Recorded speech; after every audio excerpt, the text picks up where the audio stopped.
High বন্ধুরা, আপনারা কেমন আছেন? আবার আমি রিমিস কিচেন থেকে আপনাদের সামনে হাজির হয়ে গেছি। দেখুন, আজকে করব কাঁঠালের এঁচড়। এখানে আমি কাঁঠালটা সেদ্ধ করে নিয়েছি নুন হলুদ দিয়ে। এখানে আছে শুকনো লঙ্কা, তেজপাতা, এখানে আছে গরম মশলা, এখানে আছে শুকনো লঙ্কার গুঁড়ো, এখানে জিরে, এখানে চিনি, এখানে আছে আদা আর জিরে বাটা। এবার দেখুন প্রস্তুত প্রণালী, আমি কাঁঠালের এঁচড়টা কীভাবে তৈরি করব। দেখুন, কড়াইতে আমি তেলটা দিয়ে দিয়েছি।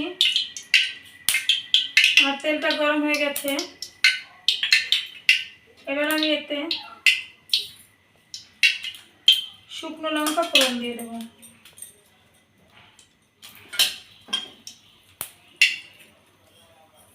এবার দিয়ে দেব কিছু সাদা জিরে,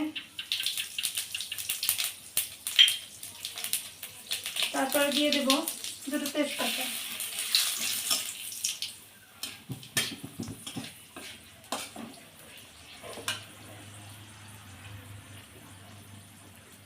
এরপরে দিয়ে দেব আদা জিরে বাটা,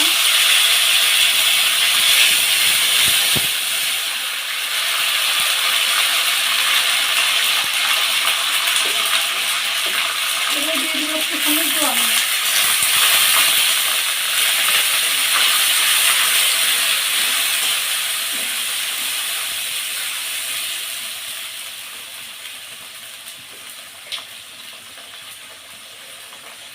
এবার দিয়ে দেবো হলুদ গুঁড়ো,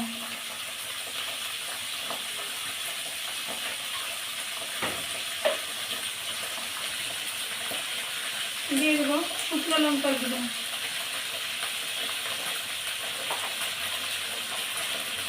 পরিমাণ মতো লবণ। এবার আমি মশলাটা সুন্দর করে কষিয়ে নেব।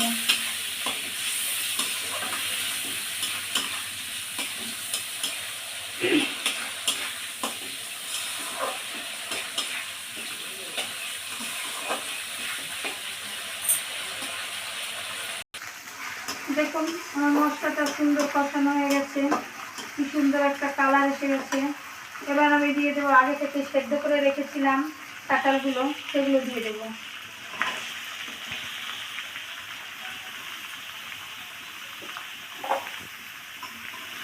দিয়ে মশলা কাঁঠাল একসঙ্গে সুন্দর করে কষিয়ে নেব।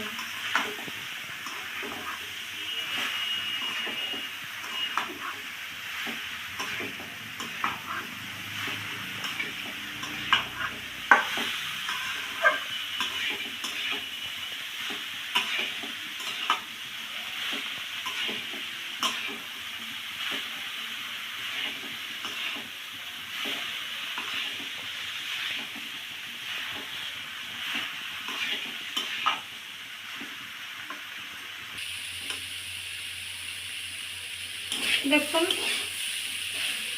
আমার এঁচড়টা কষানো হয়ে গেছে। এবার আমি দিয়ে দেবো জল।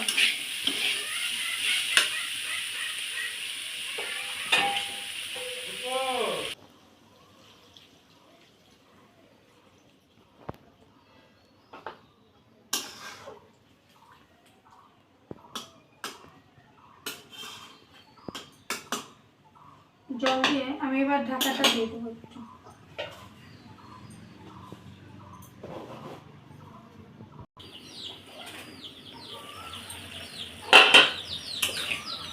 দেখুন, আমার এঁচড়টা কি সুন্দর জাল হয়ে আসছে।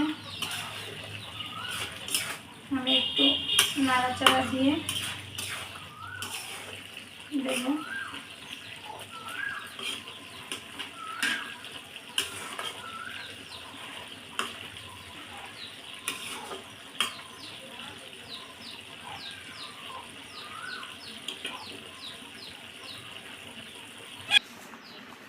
এবার আমি দিয়ে দেবো খানিকটা চিনি। এঁচড়টা একটু মিষ্টি মিষ্টি ভালো লাগে, আবার যাদের মিষ্টিটা ভালো লাগবে না তারা দেবেন না,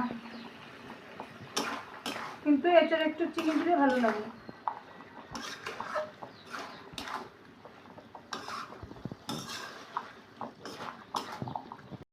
দেখুন, আমার এঁচড় হয়ে গেছে।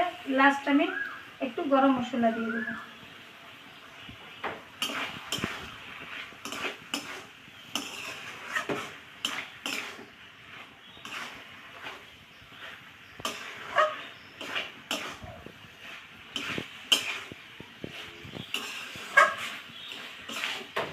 আমার রেসিপিটা হয়ে গেছে।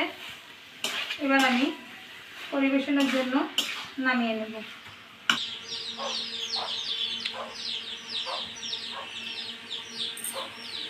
দেখুন আমার এঁচোড়টা তৈরি হয়ে গেছে। এভাবে আপনারা একদিন করে খাবেন, আশা করি সবার ভালো লাগবে। যদি ভালো লেগে থাকে তাহলে আমাকে লাইক কমেন্ট করে জানাবেন, আমার ভালো লাগবে।